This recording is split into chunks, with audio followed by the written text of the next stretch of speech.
Hello, children. Hope all of you are fine. Dear children, in this video, I am going to explain you the chapter Human Capital Formation in India, lesson number 8 of Indian Economic Development. I am going to explain the second half of this chapter in this video. This is related to the problems facing the human capital formation in India and the education as an essential element of the human resource development, and of course the problems being faced in the capital formation, human capital formation in India. First of all, I'll see the problems being faced by the Indian people in human capital formation. First is the rising population. See that India's population is rising very at high speed, and this is the second largest populated country in the world after the China. Whatsoever the efforts have been made by the government, scientists, industrialists, farmers to increase the production, agricultural production, industrial production, infrastructure in the country, all these efforts are nullified by the rising population.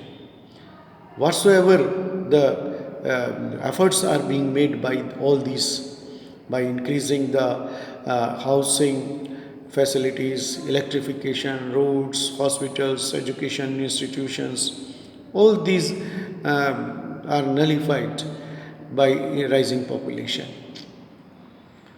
Because if population is more, everything is required large in number, whether these are houses, drinking water, sanitation, roadways, railways, roads, etc. Second problem is the brain drain. Brain drain means when highly educated, highly skilled persons they move to other countries, that causes the brain drain. Our government, the government of India, spends a large amount on the education, on the training, on the health facilities, and when these people are in the position to return it to the country, at that time they move out to other countries, and they are contributing for the growth and development and the national income of those countries. So whatsoever the expenditure has been made on these people, highly educated people, highly administrative persons, highly executives, engineers, physicians, educationists, all these they move out to other countries. This is a big loss to Indian economy, and due to which the human capital formation process slows down. Next is the deficient manpower planning. Deficient manpower planning means there is not an accurate manpower planning, and there is difference between the demand and supply of the manpower. Supply is more, the labor supply of educated persons, supply of trained persons is comparatively more than its demand. There is no demand, there is in the industries, services, etc. So it causes the situation of unemployment and wastage of the human resource. Another thing is the insufficient in on-the-job training in primary sector, agriculture sector. The on-the-job training means learning while working is absent in this sector at a large scale. There is no any formal training for the people who are there in the primary sector. And the last thing is the low academic standard. In India, the standard of the education is very low. Though we are in the race of increasing the primary education institutions, degree college institutions, high degree college institutions, etc. But in this race, in this motive, we forget about the standard education, and we are not able to provide them the standard education. That's why the number of the educated persons are increasing, but the persons who are really skilled, they are lacking. So all these problems are being faced by the human capital formation in India. We see that next heading is the education as an essential element of the human resource development. See that education is very much important source of human capital formation in India. Though we are doing tremendous increase in this field in the number of educated persons, number of schools, colleges, etc. But still, the results are not satisfactory as compared to the developed countries. According to the census of 2011, 74 0.04% of the population is literate only, against the persons who are literate in developed countries, that is 95%. So we see that in developed countries the percentage of the literate persons is 95% and above, and in India it is lacking behind. Now we see the importance of education in our life. Everyone knows that education is much important, very, very much important in the life of the person. It plays an important role in the life of the person. It makes the people responsible citizen. It develops science and technological outlook. It teaches the persons the use of the natural and human resources. When the human resource is there, human capital is there, it can use the other resources also. Otherwise, whatsoever the resources are there with people, with us, they will not be of use. The education expands the mental horizon. It expands the thinking power. It also helps in the economic development. It also promotes the cultural standards, and it develops the human personality. So we see that education has an important place in the life of the people. We see that in this field, the government needs intervention. The government should interfere in this education sector. Why is it so? Why the government should intervene in education and health? It's because, first thing, education is very, very much necessary for all the people. It is the right of all the citizens. And when it is right, it must be there for every person. But education being very costly, many of the people, they are not able to get education. A huge investment is required in creating the infrastructure in education field. The schools, colleges, they should be of standard. There should be high quality laboratories, etc. So private institutions have entered, and you know that the aim of private institutions is to make profit. That's why, as much as the standard is high in private schools, the fees, the payments in these schools is also very high. So these a number of the people, they are not able to pay that high fees. Many of the people in a country like ours, they cannot afford to the high prices of the education and proper facilities of the health. That's why the government needs intervention. The government should try to provide education at low costs, health facilities at low cost. Of course, the government is doing a lot. The growth of education sector in India shows very encouraging results.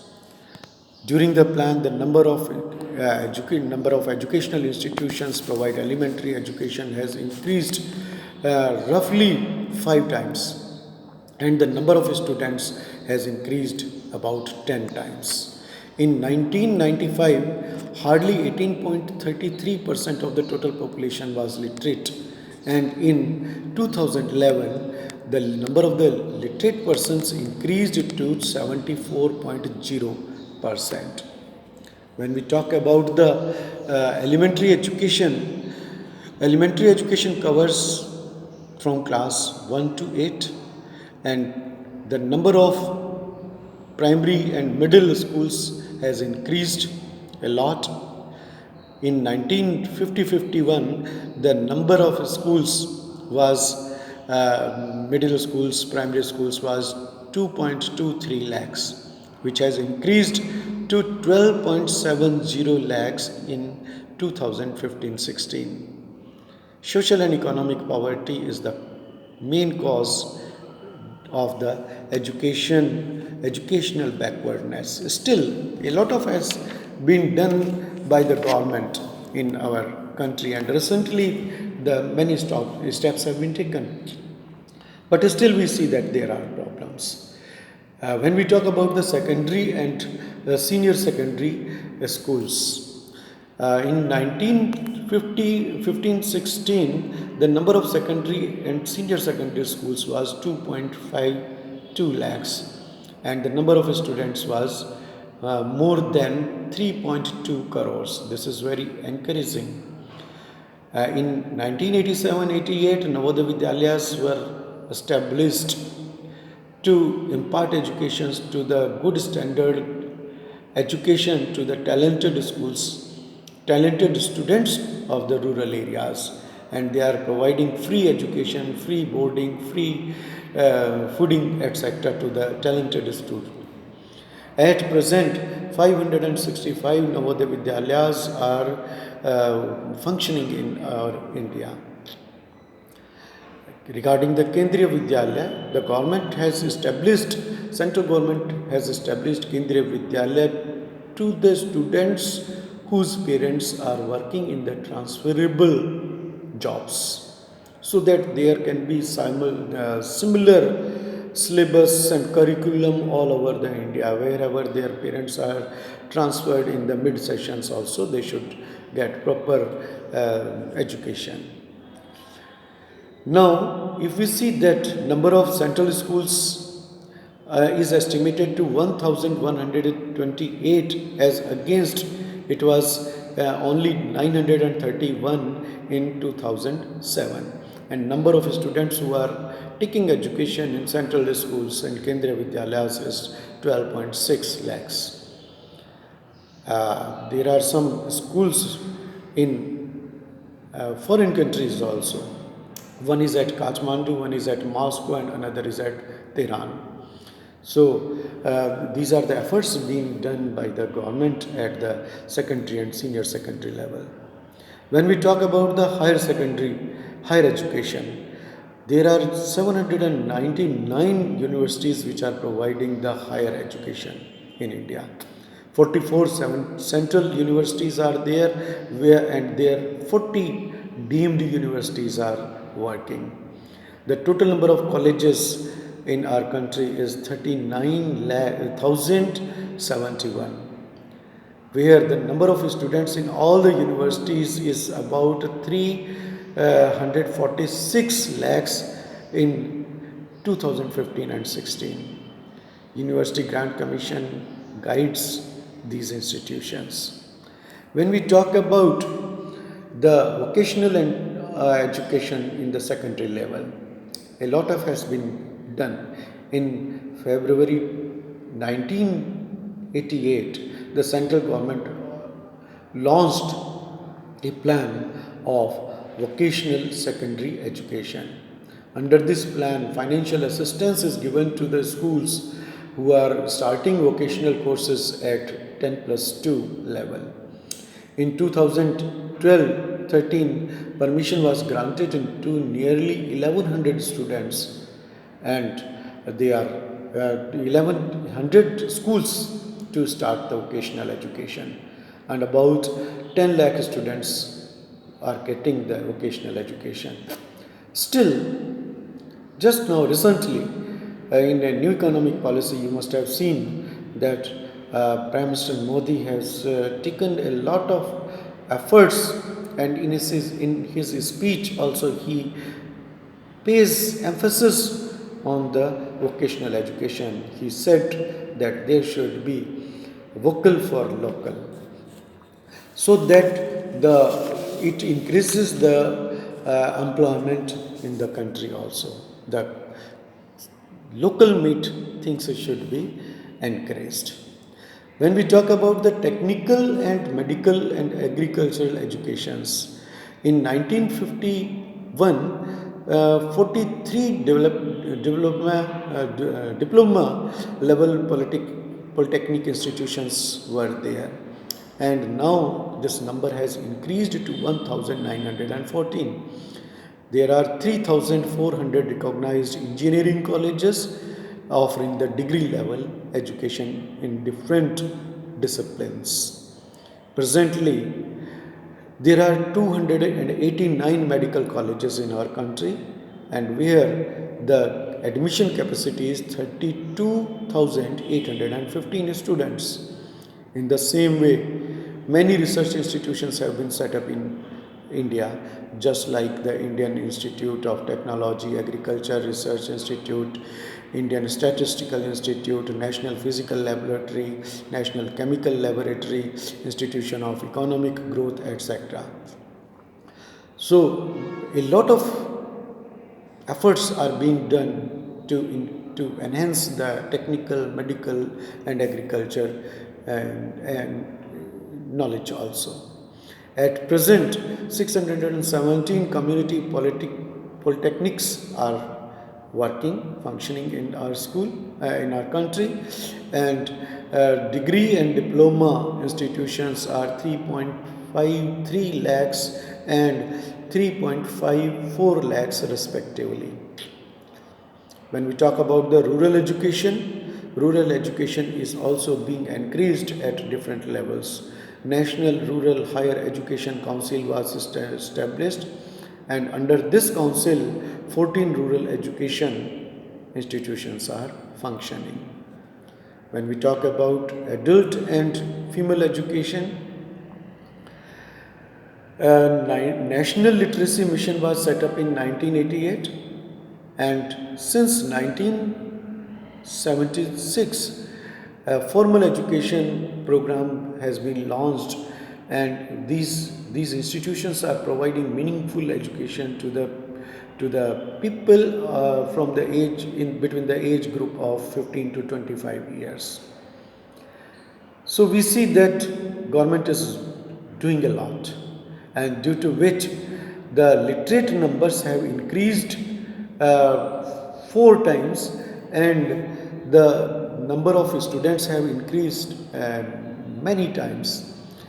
The rate of literacy in our country has increased from 18.33% to 74.4%, and the state Kerala has the highest literacy rate, that is 94%. This is very much encouraging. So we see that the government is doing a lot, but still the dream is unfulfilled. Despite constitutional provision for free education and compulsory education for the children between the age group of 6 to 14, quality of education and infrastructure continues to be disappointing. Of course, the government is providing free education and compulsory education. The government has adopted the Sarv Shiksha Abhiyan, and it aimed that till 2010 that every child of the country should be admitted in primary education. But one report, one survey was conducted by Child Rights and You, this is CRY, and this found that still many schools are refusing the admissions to the students on the basis of the lack of the transfer certificates, registration, and proof of registration, etc. Sometimes the fees of the schools are is so high that many of the poor persons, they are unable to pay for the fees of the schools of their children. We see that still many challenges are there. Number one is the large number of illiterates. India harbors the largest number of the illiterates in the world. Presently, near about 36 crore people are still estimated to be illiterate. You must know that this number is as large as some of the total population of some of the countries. Second thing is inadequate vocationalization. In India, the education system is degree based, degree oriented. Still, it is not vocational or the job oriented. Of course, lot of has been proposed in new economic policy, but still it will take time to be in action. Vocationalization of the education is still a dream in India. Another thing is the gender bias. Gender bias is still the girl students of our country, the enrollment ratio is very low and the dropout ratio is very, very high. Generally, when the girl students, they are admitted in the primary education institutions, and after covering this education, primary education, they need to go to far away places for the higher secondary education, higher secondary education, and the environment, the atmosphere in India does not allow them to go far away from the places. Next is the low rural SS level. Still, the rural areas lack the facilities, the schools, the infrastructure in schools, the transportation system, communication system still is lacking. During this reign of the COVID-19, many of the pupils who are in rural areas, they are facing the internet connectivity problems, and due to which they are not able to attend the classes. Next is the privatization. Actually, the education sector needs huge investment, and this huge investment is being done by the private persons, and these private persons are compelled to cover their costs by charging the high fees, which many of the poor persons, they are unable to pay.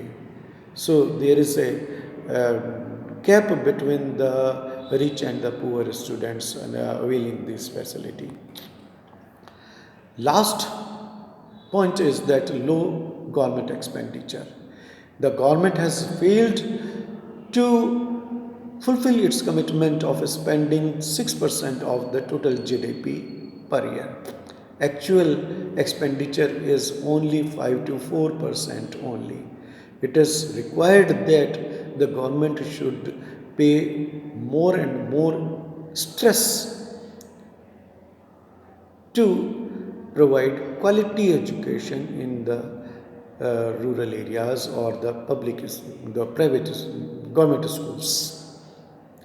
The government is spending a huge amount on the salaries of the teachers, Of course, there is need to monitor those schools strictly. It is required that these schools should be monitored, these administration should be monitored properly, so that whatsoever the government is investing, is spending, that is beneficial for the students. That's all in this chapter. In next chapter we will be taking next lessons. Till then, goodbye.